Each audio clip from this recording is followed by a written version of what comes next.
The most important thing about making clearer sounding chords, you need to make sure that the guitar neck is high enough to where when you're making like open chords, you're able to allow the open strings to ring out, okay? Which means that your fingers have to be very directive on the strings that you want to be on, so they're not touching the strings that you don't want.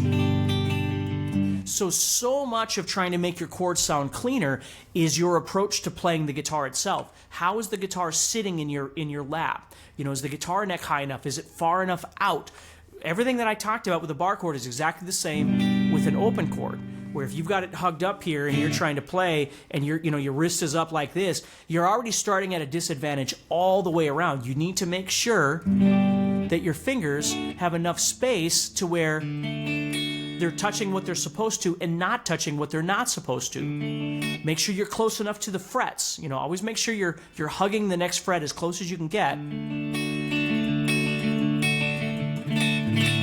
to get the kind of sound that you want. It's very important, okay? But that's what it is, where I find a lot of people, you know, they're trying to do this with their wrist, or, you know, they're coming from this angle like this, again, the steering wheel angle, which works great for D, but then they're trying to do G. Well, G is okay, but they're trying to do C and it doesn't work. Well, you've got to learn to turn underneath. You know, that's the whole thing, is that the guitar is a very delicate instrument for the most part. We have to treat it with kid gloves when we're coming into this guitar neck. You know, depending on if you play acoustic or electric. Like my dad, today is actually my dad's birthday. My dad was a really, really big, tall dude. Okay, he had really, really big fingers. And playing guitar, which was something he wanted to do before he passed away, was very difficult because his fingers were so big. And again, I don't know what that's like. You know what I mean? I know what it's like to have really, really small fingers, smaller than most people, but still being able to do what I need to do. So for him, his approach would have been very different from mine. And the truth is, there's probably a lot of chords that he would not have been able to do perfectly. And again, I don't want to get off on the story, but I'm sure if you've followed my stuff, you've heard me talk about my football player student. His fingers were just huge. And so some of the chords weren't perfect. And so he had to make a choice. Either he needs to quit playing guitar because his chords aren't going to sound exactly like mine, or he finds a way to do it the best he can.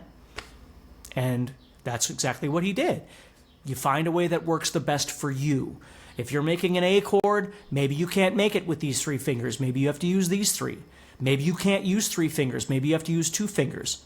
And when you do that, the first finger or the first string no longer works, but the rest of the chord sounds great. Or maybe you're only using 1 finger to press on all those strings, and this string just will never work for the rest of your life.